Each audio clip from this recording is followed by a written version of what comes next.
저와 아내의 공통점이 있는데 고등학교 때부터 친하게 지내던 친구들과 함께 이제 신앙생활을 하면서 같이 함께 교회를 다니던 친구들이 다 있었다는 사실입니다. 그리고 그 친구들과 지금도 다 연락을 하면서 잘 지내고 있다는 공통점을 가지고 있습니다. 그런데 또 하나의 공통점이 뭐냐면 그 친구들이 모두 교회에 다니지 않는다는 사실입니다. 제가 고등학교 때 교회 고등부 다니면서 같이 함께 열심히 신앙생활하고 어제처럼 수련회 가면서 열심히 뛰면서 찬양도 하고 예배드렸던 친구들이 그때 당시에 가졌던 비전들을 저는 다 기억합니다. 한 친구는 파일럿이 돼서 전 세계를 다니면서 복음을 전하는 일을 하겠다고 이야기한 친구가 있었고, 또 한 친구는 자기가 경영학과에 가서 회계사가 돼서 교회 회계를 내가 다 하겠다 뭐 이런 일을 한 친구도 있었고, 또 한 친구는 그 미술 쪽에 관심이 있어서 미술 분야에서 하나님의 영광을 돌리는 일을 하겠다라는 그런 목표를 가지고 이야기를 나누었던 기억이 있습니다. 저는 그때는 목사가 되고자 하는 마음이 1도 없었기 때문에 물론 다른 이야기를 했습니다. 그리고서 저는 어찌됐든 그 친구들 3명에 비해서는 그래도 그나마 이제 신앙을 가지고 있다는 차이점이 있는데, 그런데 나머지 3명의 친구들은 자신의 꿈을 다 이루었습니다. 회계사 됐고, 그리고 한 친구는 진짜 대한항공 파일럿이 됐고, 또 한 친구는 그 미술 경매하는 곳에서 경매사로 일합니다. 그러니까 다 이루었어요. 근데 3명 다 교회를 안 다닙니다. 이 친구들이랑 만나서 이야기하고 교제하면 교회를 나가야겠다는 생각은 하고 신앙을 가져야겠다라는 마음은 아주 이만큼은 있는데, 도저히 내가 지금 살아가고 있는 주변 환경을 바라볼 때 그럴 수 없는 상황들이 너무나 많다. 대신에 너가 목사니까 기도해라 라는 말을 항상 잊지 않습니다. 기도를 본인들이 해야 되는데 상대방 목사인 사람이 대신 해주면 그 자신들의 해야 하는 기도의 양을 다 채울 수 있을 거라는 아마 착각을 하고 있는 것 같습니다. 제 아내도 마찬가지인데 제 아내도 그 3명 친구, 그러니까 총 2명이죠. 같이 3명이서 굉장히 친한 친구들의 관계를 지금도 유지를 하고 있는데, 한 친구는 교회를 안 다니고 있고, 한 친구는 코로나 이후에 온라인 예배를 드린다고 하면서 점점 교회와 멀어진 케이스입니다.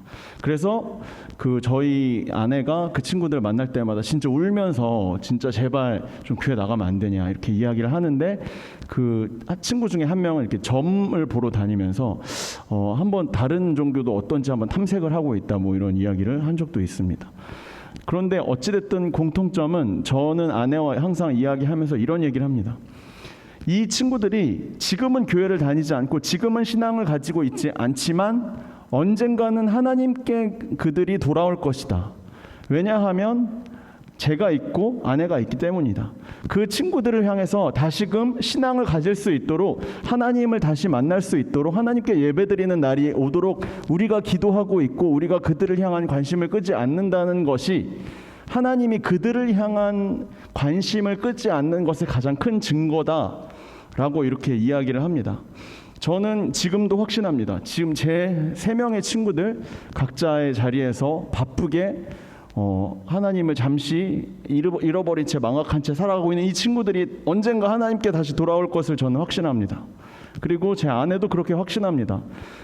진짜 겉으로 보기에는 진짜 교회 다시 나오기 힘들어 보이는 것처럼 세상과 점점 가까워져 가는 것 같은 그 친구들의 모습이지만, 저는 그럼에도 불구하고 그 아내의 친구들 2명 또한 분명히 언젠가 시간이 되어 때가 되었을 때 하나님께로 예배드리러 나아올 것을 저는 믿습니다. 왜냐하면 저와 아내가 기도를 해주고 있기 때문입니다. 제가 이렇게 보면서 믿음을 갖는 것이 나 혼자의 힘으로 불가능하다라는 것을 너무나 많이 깨달을 때가 이와 같은 경우입니다. 여러분들은 어떻게 해서 신앙을 가지게 되었고 교회에 다니게 되었는지 궁금합니다. 지금 우리 같이 함께 아까 광고 시간에 정호 이야기를 잠깐 했는데, 제가 정호에 대해서 잘 모르다가 정호와 만나서 이야기를 하면서 정호가 어떻게 신앙을 가지게 되었는지에 대해서 이야기를 듣게 되었습니다. 정호와 고등학교 때 가장 친한 친구였던, 오늘 하필이면 장학금을 받은 우리 예찬이가 굉장히 베스트 프렌드, 친한 친구였는데, 예찬이가 평소에 학창 시절에 고등학교를 다닐 때 그 정호의 다른 친구들과는 분명한 확연한 차이점을 가지고 있었고, 그것을 보면서 나도 저 친구가 왜 다른 친구들과는 차이를 가지고 있는 것일까에 대한 궁금함이 생겼다는 겁니다. 그런 호기심이 생겨서 예찬이에게 묻게 되었고, 그래서 예찬이가 그러면 한번 우리 교회 나와볼래? 라고 이야기를 해서 정호가 저희 교회에 오게 됐고 신앙생활을 시작하게 되었다는 겁니다. 정호를 볼 때 분명 지금 이제 막 신앙의 씨앗이 막 자라난 단계이기 때문에 앞으로 그가 어떻게 신앙을 자라가게 될지는 우리가 알 수 없습니다만은, 어찌됐든 믿음이라는 것이 생기는 것은 누군가 혼자서 내가 스스로 호기심을 가지고 기독교에 대해서 혹은 복음에 대해서 관심을 가지고 시작하는 분들도 가끔 있겠지만, 저는 그것 또한 내가 알지 못하는 사이에 다른 누군가가 자신을 향해서 이 사람이 믿음을 가질 수 있도록 주님 도와주십시오라고 기도했기 때문에 그 사람이 믿음을 가지게 되었다라고 생각합니다. 여러분들도 마찬가지 아닙니까? 부모님이 되었든 친구가 되었든 혹은 누군가 다른 아는 지인이 되었든, 누군가가 나를 교회로 이끌어 주었든 누군가가 나에게 믿음이 생겼으면 좋겠습니다, 하나님 이 사람이 교회에 나갔으면 좋겠습니다라고 기도했던 부모님이 되었든 누군가가 되었든지 간에, 그것으로 인해서 여러분들은 지금 이 자리에서 예배를 드리고 있고 신앙을 가지게 된 것 아닙니까?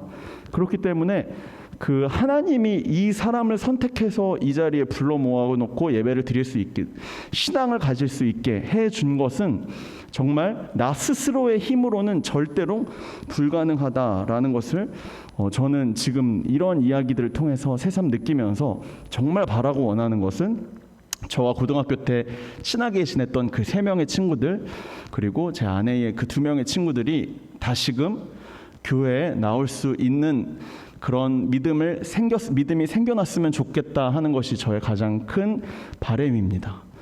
우리 어제까지 수련회를 잘 마쳤습니다. 수련회 주제가 하나님의 나라에 대한 것이었습니다. 우리 수련회 참여하신 분들은 수련회 주제의 말씀을 다 이미 이제 다 외우게 되셨을 텐데, 수련회 참여하지 않으신 분들도 계시기 때문에 우리가 수련회 어제까지 했던 수련회 주제를 다시 한번 읽어보는 시간을 가져보도록 하겠습니다. 네, 화면 마가복음 1장 15절 말씀 한번 띄워주시고 함께 읽어보겠습니다. 시작. 이르시되 때가 찼고 하나님의 나라가 가까이 왔으니 회개하고 복음을 믿으라. 네, 하나님의 나라가 무엇인지에 대해서 예수님께서 자신의 취임 설교, 그러니까 30년간 성경에서 한 번도 나오지 않은 이야기, 대체 무엇을 했는지, 30년간 무엇을 했는지 아무것도 알지 못하고, 그 다음에 예수님이 성경의 가장 전면에 딱 등장하자마자 하신 말씀이 바로 이 마가복음 1장 15절 말씀, 때가 찼고 하나님의 나라 가까이 왔다라는 이 말씀이었습니다. 하나님의 나라는 바로 예수님이 말씀하시는 중심 사상입니다.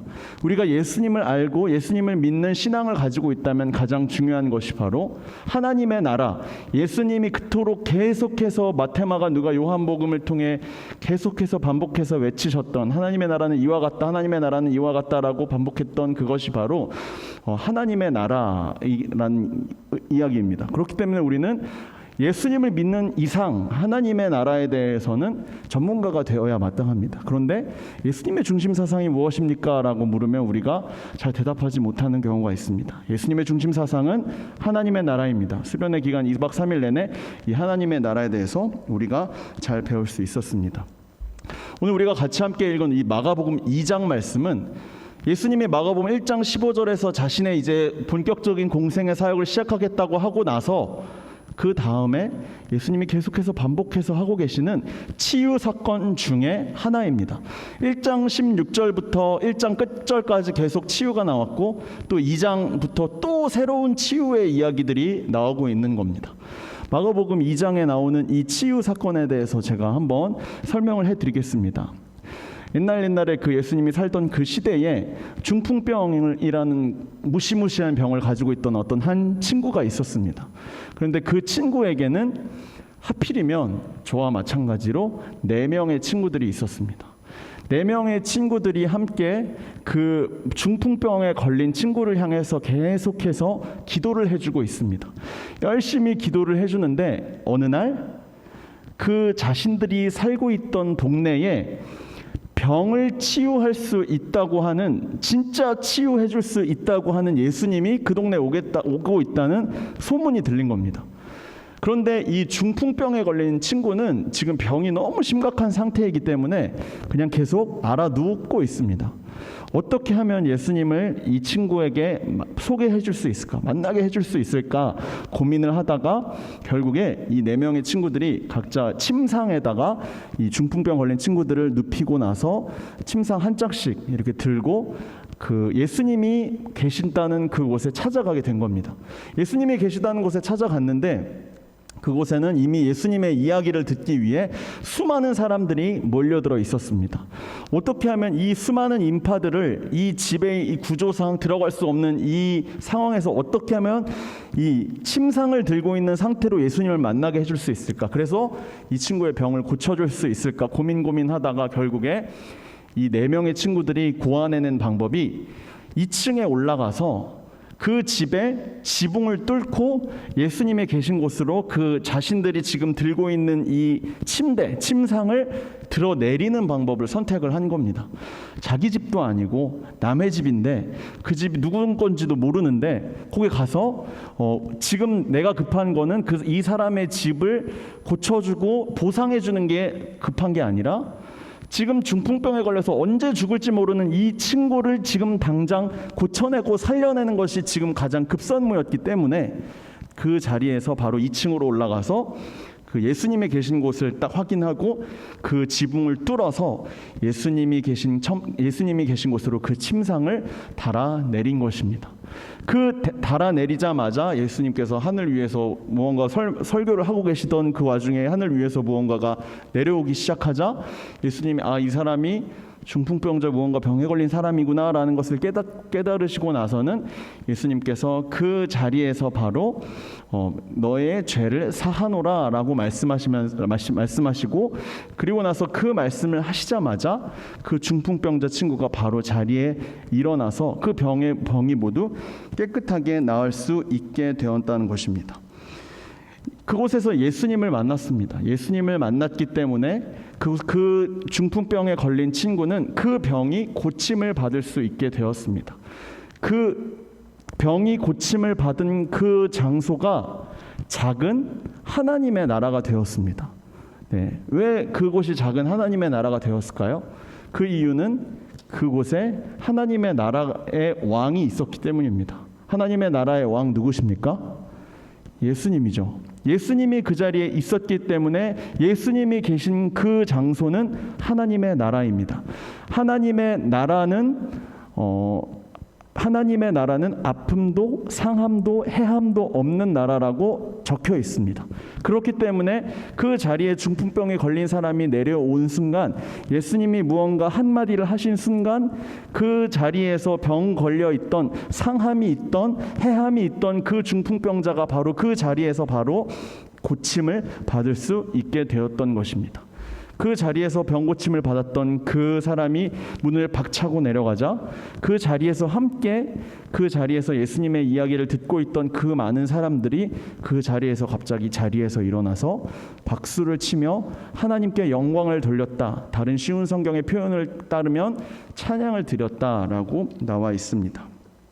자, 우리가 이 이야기를 통해서 예수님이 그렇게 반복하고 예수님이 그렇게 강조하셨던 하나님의 나라에서는 대체 어떤 일이 일어나는가?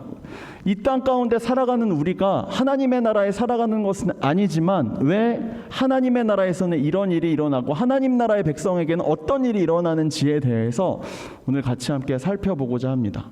제가 아까 전에 제가 이번 수련회를 통해 계속해서 반복해서 말씀드렸듯이 하나님의 나라는요, 예수님이 마가복음 1장 15절을 통해서 하나님의 나라에 대해서 선포하신 다음에 계속해서 지금 2장에서도 그러하듯이 병고침과 치유에 대한 이야기들이 계속 나오는 이유는요, 예수님이 지금 계신 이 땅, 그리고 우리가 살아가고 있는 이 땅에 하나님의 나라의 그 영이 아니라 사탄의 영, 그러니까 공중 권세 잡은 영들이 그 모든 곳을 다스리고 통치하고 있었기 때문입니다. 그러니까 우리가 반대로 말하면, 다시 생각해 보시면, 지금 우리가 살아가고 있는 이 세상은 안타깝게도 하나님의 나라가 아니기 때문에 공중권세 잡은 사탄들이 다 우리를 공격하고 다스리고 통치하고 있는 그런 상황입니다.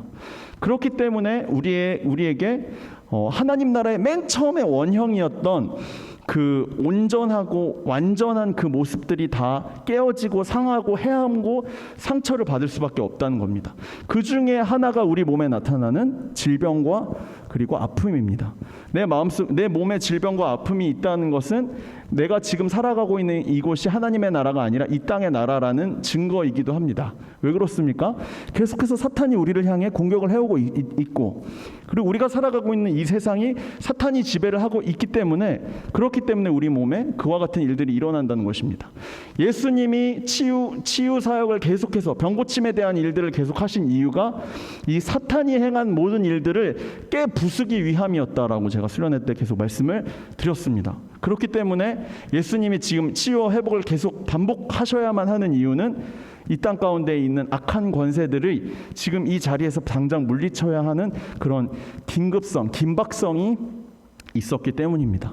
그럼에도 불구하고 예수님께서 2000년 전에 이 땅 가운데 오셔서 하나님의 나라를 선포하고 난 후에 하셨던 일들, 그렇기 때문에 이제 더 이상 이 땅의 나라의 백성이 아니라 하나님 나라의 백성인 우리에게 일어나게 될 일들, 우리가 그리고 선포해야 할 일들, 우리가 믿음으로 고백해야 할 일들이 무엇인지에 대해서 오늘 우리가 같이 함께 읽은 이 마가복음 2장에 나오는 이 중풍병자의 이야기를 통해서 우리가 같이 함께 알아봤으면 좋겠습니다. 하나님 나라의 가장 귀중한 특징, 가장 중요한 특징 첫 번째는 바로 마음의 병을 고침을 받을 수 있다는 것입니다. 첫 번째, 마음의 병, 곧 죄사함을 얻을 수 있다는 것입니다. 옛날에 이 당시 상황에서는 유대인들은 자신들이 육체의 병을 가지고 있다면 그 모든 이유는 다 죄 때문이라고 생각했습니다. 내가 뭔가 잘못한 죄를 지었기 때문에 내 몸속에 병이 생긴 것이다 라고 그렇게 생각했습니다. 그렇기 때문에 이 지금 중풍병에 걸린 친구도 굉장히 괴로운 상태입니다. 지금 중풍병 때문에 내 몸을 마음대로 가눌 수도 없는 상황인데, 거기에 더해서 내가 무슨 죄를 지었는지 나는 확실히 알지 못하겠는데 수많은 사람들이 나한테 이렇게 얘기해요. 너 죄 지어서 그래, 너 잘못해서 그래 라고 이야기합니다. 내가 아픈 것도 억울해 죽겠는데 나한테 너 죄 지어서 그래 라고 이야기하니까 이 사람이 더 이상 다른 사람은 만나고 싶지 않았던, 굉장히 괴롭고 무언가로부터 계속 압박을 느끼는 이런 상황에 처해 있었다는 겁니다. 그럼에도 불구하고 이 중풍병자인 이 사람에게는 자신과 함께한 4명의 친구들이 있었습니다. 4명의 친구들이 있었음에도 불구하고 이 중풍병자는 점점 자신의 그 상황이 절망의 늪으로 빠져갈 수밖에 없게 되었습니다. 오늘도 책 소개를 딱 하나만 하려고 하는데, 키에르케고르라는 사람이 쓴 죽음에 이르는 병이라는 책이 있습니다. 그 책에 따르면 인간은 누구나 절망을 겪게 마련이다 라고 이렇게 이야기했습니다. 사람과 동물을 구분짓는 기준은 그 사람이 절망을 하느냐 절망을 하지 않느냐라는 겁니다. 여러분들 이 중에서 나는 지금까지 태어나서 한 번도 절망해 본 적이 없다 라고 하시는 분은 있으세요? 나는 항상 행복했다, 나는 항상 기쁘다 라고 하시는 분 있으세요? 없으시죠? 저도 이번 달 8월에 행했던 모든 절망들을 한번 세어봤는데 10번이 넘었습니다. 그럼에도 불구하고 우리가 다시 일어설 수 있는 힘을 가지고 있으니까 우리는 그 절망을 이겨낼 수 있겠죠. 인간은 누구나 절망을 하게 마련이다라고 이야기합니다. 그런데 그 절망을 할 수밖에 없는 이유가 무엇이냐에 대해서 키에르케고르는 그것이 이제 성경에서 말하는 아담과 하와로부터 시작된 하나님과 관계가 깨어진 것으로부터 시작된 죄 때문에 우리 인간은 절망을 하게 마련이다라고 이야기합니다. 반대로 생각하면 원래 하나님이 우리에게 지으신 그 창조의 원형대로라면 우리는 절망을 하지 않도록 구조가 되어 있었는데, 우리 마음속에 죄가 들어오고 하나님과의 관계가 깨어지는 바람에 우리에게는 어쩔 수 없이 한 사람도 이 중에 있는 한 사람도 빠짐없이 모두 다 절망 가운데서 살아갈 수밖에 없다는 것입니다. 그렇기 때문에 이 절망이란 곧 예수님을 신뢰하지 않는 상태, 예수님을 믿지 않는 상태, 이것을 곧 이제 죄의 상태, 죽음을 향해 나아가는 상태, 곧 절망이다라고 이렇게 이야기를 했습니다. 그렇기 때문에 우리가 절망을 겪는 이유는 바로 우리 마음속에 있는 죄 때문이다라는 것입니다. 로마서에 보면 이런 말씀이 있습니다. 하나님의 나라는 의와 평강과 희락이라. 하나님의 나라가 의와 평강과 희락인 반면 우리의 마음 상태는 지금 의와 평강과 희락이 아니라 절망의 상태입니다. 이러한 절망의 상태에 빠져있는 이 중풍병자 친구를 한번 고쳐보겠다고 이 4명의 친구들이 이제 병을 고치기 위한 모든 방법을 동원하고 있습니다. 뛰어난 의사, 용하다는 무속인, 종교 집회들을 찾아다녔습니다. 그러다가 예수님의 소식을 듣게 된 겁니다. 예수님이 이 우리 동네에 있는 모든 사람의 병을 고쳤대. 그 병을 고친 예수님이 이제 우리 동네에도 오신대 라는 이야기를 듣는 순간 이 친구들이 바로 예수님을 찾아가서 이 친구를 향해 침상을 내려서 예수님을 만날 수 있도록 해줬습니다. 그러자 예수님께서 이 친구를 보자마자 마가복음 2장 5절에서 이렇게 말씀하셨습니다. 다른 이야기가 아니라 내 죄가 사함을 받았느니라. 병을 고치러 온 것이 분명해 보이는 이 친구를 향해 가장 먼저 향하신 말씀이 바로 너의 죄가 사함을 받았느니라. 너의 죄가 사함을 받았느니라고 가장 먼저 하신 이유가 뭡니까? 그 친구에게 자신의 몸속에 있는 질병보다 더 큰 문제는 내 아픈 것보다 절망이었기 때문입니다. 그 사람이, 그 중풍병자가 절망 가운데 있었기 때문에 그 마음에, 그 몸속에 있는 그 중풍병도 점점 심화되어 된 것처럼 느꼈을 것입니다. 하나님 나라의 첫 번째 특징, 바로 우리 마음의 병, 곧 죄의 사함을 얻는다라고 말씀드렸습니다. 두 번째 특징은 바로 우리의 육신의 질병이 나음을 얻는다는 것입니다. 2장 5절에서 너의 죄가 사함을 받았느니라 라고 말씀하시고 이후에 예수님이 입을 열어서 하신 말씀이 2장 11절에 나와 있습니다. 일어나 내 침상을 가지고 가라. 이 침상을 이제 가지고 가라라는 이야기는 너는 이제 걸을 수 있으니까 너가 가지고 온 이 침상을 이제 필요 없으니 가지고 가라라고 예수님이 선언하시는 장면입니다. 아까 제가 말씀드렸습니다. 하나님의 나라가 선포된 이상 그 예수님이 계신 그 땅 가운데에는 더 이상 아픔도 상함도 해함도 없다고 말씀드렸습니다. 우리가 살고 있는 이 땅에 공중권세 잡은 자들, 사탄이 온전히 지배하고 통치하고 다스리고 있는 그 상황이지만 그 자리에서 시간을 뚫고 예수님이 이 땅 가운데 오셨다는 것은 하나님의 나라가 임했다는 것입니다. 그리고 하나님의 나라가 우리를 향해 계속해서 달려오고 있다, 다가오고 있다는 것입니다. 그것은 이 땅을 지배하고 있는 사탄과 공중권세 잡은 자들을 예수 그리스도의 이름으로 다 쫓아낼 수 있다는 의미입니다. 그렇기 때문에 사탄이 이 땅 가운데 침투해서 들어왔던 가장 커다란 임무와 미션, 그것은 바로 우리 창조의 원형, 처음 하나님이 만드셨던 그 첫 모습을 다 깨뜨려 버리는 일이었는데, 그것들을 다 다시금 원상복구하는 일, 치유하고 회복하는 일이 바로 예수님이 이 땅 가운데 오신 이유와 목적이라는 것입니다. 그래서 요한계시록 21장 4절을 보면 하나님의 나라가 온전히 이 땅 가운데 임했을 때의 이 일들이 일어납니다. 우리 한번 요한계시록 21장 4절 말씀을 한번 읽어보겠습니다. 네, 시작. 모든 눈물을 그 눈에서 닦아주시니 다시는 사망이 없고 애통하는 것이나 곡하는 것이나 아픈 것이 다시 있지 아니하리니 처음 것들이 다 지나갔음이로라. 또 이사야 선지자는 우리에게 이렇게 말합니다. 이사야 11장 9절 말씀입니다. 시작. 내 거룩한 산 모든 곳에서 해됨도 없고 상함도 없을 것이니 이는 물이 바다를 덮음같이 여호와를 아는 지식이 세상에 충만할 것임이니라. 물이 바다를 덮음같이 여호와를 아는 지식이 이 세상에 다시금 물결처럼 충만하게 이루어지는 그 상태를 바로 공중권세 잡고 있던 이 세상 나라가 이제 완전히 끝이 나고 하나님의 나라가 이 땅 가운데 완벽히 도래해서 새 하늘과 새 땅이 이루어졌다는 것을 이사야서 11장 9절에서 이사야 선지자는 예언을 하고 있습니다. 우리가 살아가고 있는 이 땅은 아직도는 사탄의 나라이지만 동시에 우리는 하나님 나라의 백성으로서의 시민권과 신분을 가지고 살아가고 있습니다. 그렇기 때문에 우리는 이 땅에서 상처와 아픔과 병과 그리고 마음속에 있는 내면의 쓴뿌리들과 이런 것들로 고민할 수밖에 없지만 우리의 신분이 하나님의 나라인 만큼 우리의 왕이신 예수님께 기도하는 겁니다. 주님, 내가 지금은 사단의 권세로 계속 자꾸만 굴복하고 있고 내 몸이 그와 같은 굴복의 상태, 내 마음이 자꾸만 그 굴복의 상태에 있는 것 같지만 주님, 그럼에도 불구하고 저는 이 땅의 나라에, 이 사탄의 나라에 속해 있지 않습니다. 주님, 저는 사탄의 나라가 아니라 하나님의 나라의 백성입니다. 하나님의 나라의 백성이기에 주님께 기도합니다. 주님, 저의 병을 고쳐 주옵소서.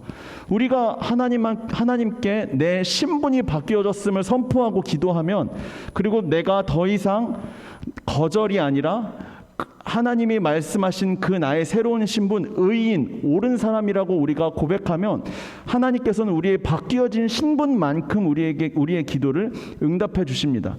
너가 더 이상 이 땅의 나라에 속하지 않았음을 너가 알고 있구나, 믿고 있구나. 그렇다면 내가 너의 기도를 들어주겠다. 그와 같은 증거에 대한 말씀이 야고보서 5장 16절에 나옵니다. 우리 같이 함께. 내가 병이 아플 때 하나님께 우리가 기도하면 어떻게 되는지에 대한 이야기들 한번 읽어보겠습니다. 야고보서 5장 16절입니다.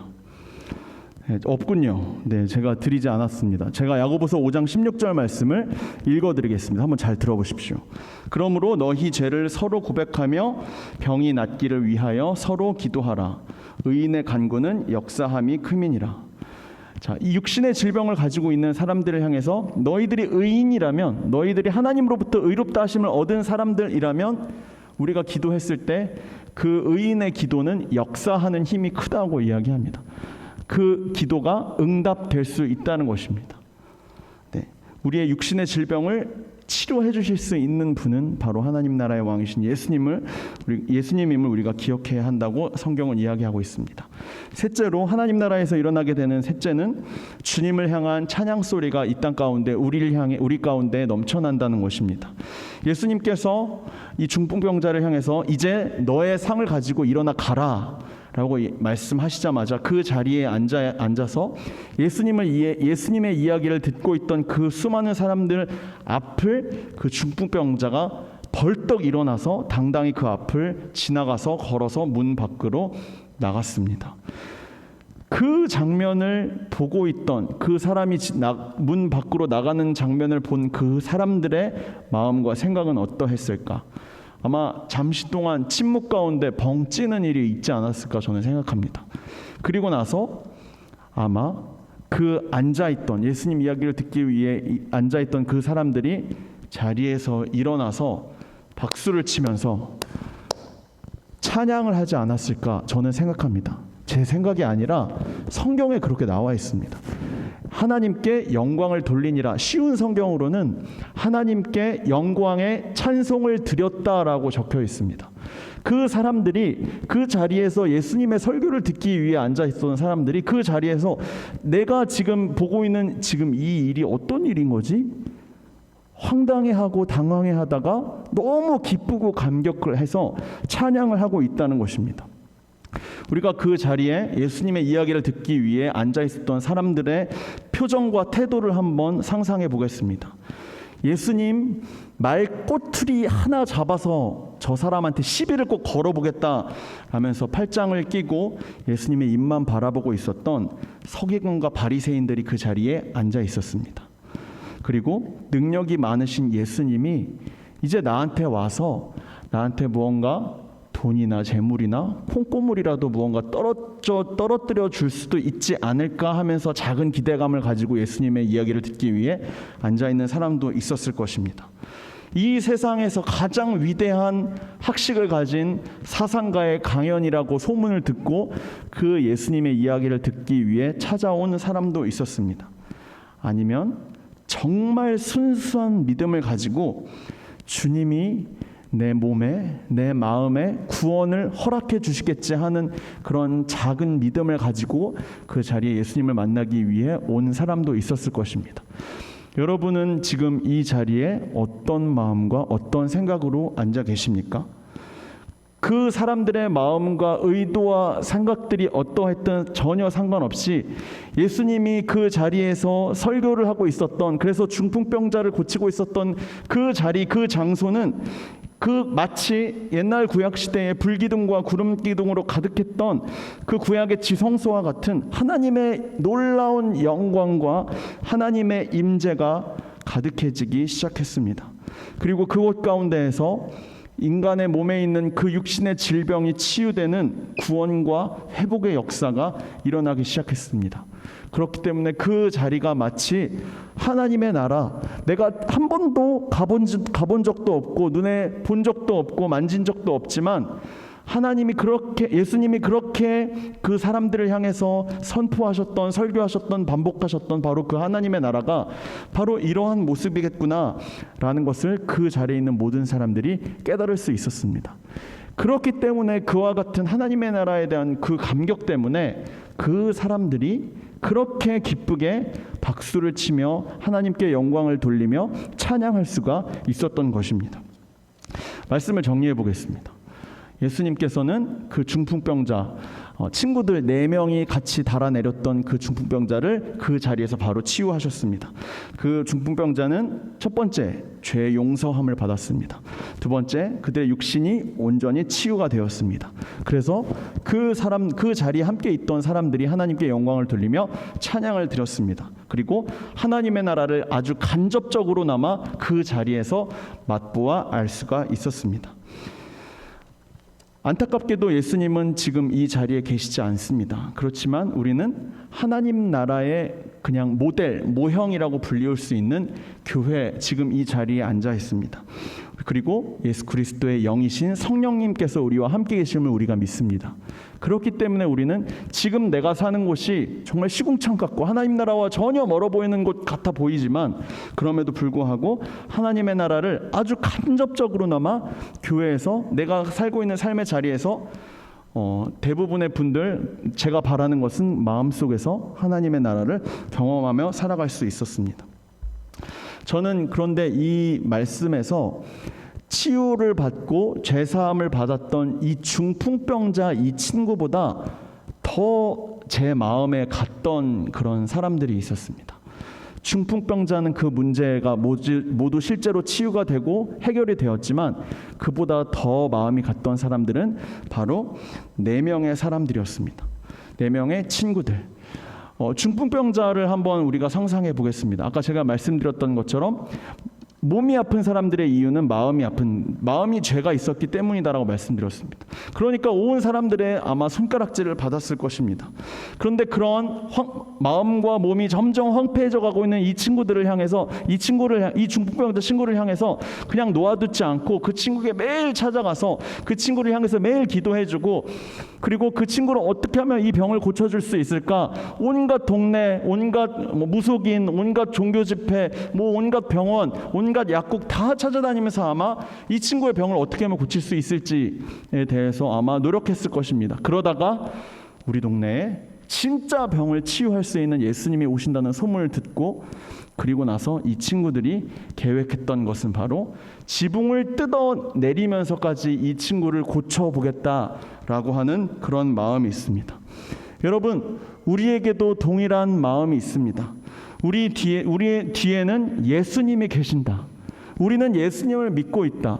우리의 정말 든든한 백은 우리 모든 영역에, 삶의 모든 영역에 정말 진정한 내 뒤에서 나를 지키고 보호해 주시는 분은 바로 예수님이다. 그렇기 때문에 내 주변에 정말 힘들고 어려워하고 있는 친구들, 절망 가운데 빠져 있는 친구들이 있다면 그 친구를 예찬이가 했던 것처럼 예수님께로 데려가 주면 된다라는 믿음이 우리에게 있습니다. 우리가 실천을 잘 하지 못할 뿐이지. 그렇기 때문에 우리는 예수님을 믿는 사람들이라는 사실입니다. 여러분, 우리는 수련회를 통해서 하나님이 어떤 분이신지에 대해서 경험했습니다. 우리가 마라톤 42.19km를 함께 가는 페이스메이커다라고 우리가 같이 함께 하나됨을 경험하면서 제가 말씀을 드렸습니다. 여러분, 한번 우리의 주위를 한번 둘러봤으면 좋겠습니다. 분명히 여러분 힘들어하고 있는 사람이 있을 겁니다.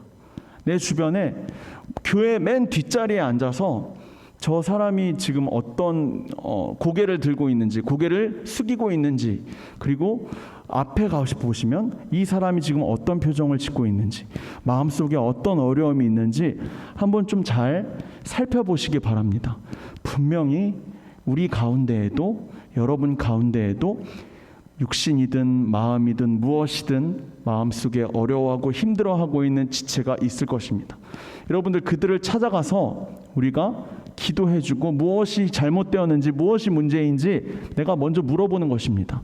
내가 다운되어 있을 때에는 누군가가 나를 찾아와서 나를 격려해 줄 수 있고, 내가 지금 상태가 조금 괜찮은 상태인 경우에는 반대로 내가 힘들어하고 있는 사람을 찾아가서 기도해 주고 격려해 주는 것, 그것이 바로 오늘 우리가 같이 함께 읽은 이 중풍병자 친구를 고쳐주겠다고 했던 그 4명의 친구와 동일한 그런 이야기입니다. 여러분, 나를 위해서 지붕을 뚫어줄 그런, 예수님께 인도해줄 그런 친구가 계십니까? 혹시나 그런 친구들을 만나고 싶으십니까? 여러분, 그런 친구를 만나고 싶다면, 그런 친구가 만약에 지금 나에게 있다면 여러분들 그 친구들을 어디서 만날 수 있습니까? 어디서 만나셨습니까? 아마 교회였을 것입니다. 그렇기 때문에 우리가 그 친구들을 만날 곳은 바로 교회입니다. 믿음의 동역자, 나를 위해 기도해주고 격려해주고 위로해주고 예수님께로 이끌어주고 하나님의 나라에 대해서 알려주고 하나님의 나라를 맛보아 알 수 있도록 해준 그 친구는 바로 우리 이 신앙 공동체, 우리 미랄 공동체, 이 청년 공동체 안에 있습니다. 그리고 그런 공동체가 우리가 되었으면 하는 것이 저의 작은 바람입니다. 여기에 모인 우리 모두는 다 동일하게 하나님을 아버지라고 부를 수 있는 사람들입니다. 그렇기 때문에 우리는 예수 그리스도 안에서 한 형제이고 한 자매라고 할 수 있는 것입니다. 한 분 자녀, 한 분 하나님의 자녀인 우리가 서로를 향해서 믿음으로 기도하고 지쳐있고 힘들어하고 주저앉은 이들을 향해서 예수님께로 이끄는 일을 하는 것이 마땅할 것입니다. 그 형제 자매들을 모아서 하나님께서는 우리를 이 청년 공동체, 그리고 이 청년 미랄 공동체로 부르시고 또 함께 이 자리에 예배드리면서 우리를 묶어주신 줄을 믿습니다. 그렇기 때문에 우리가 지금 앉아있는 바로 이곳이 하나님의 나라인 것입니다.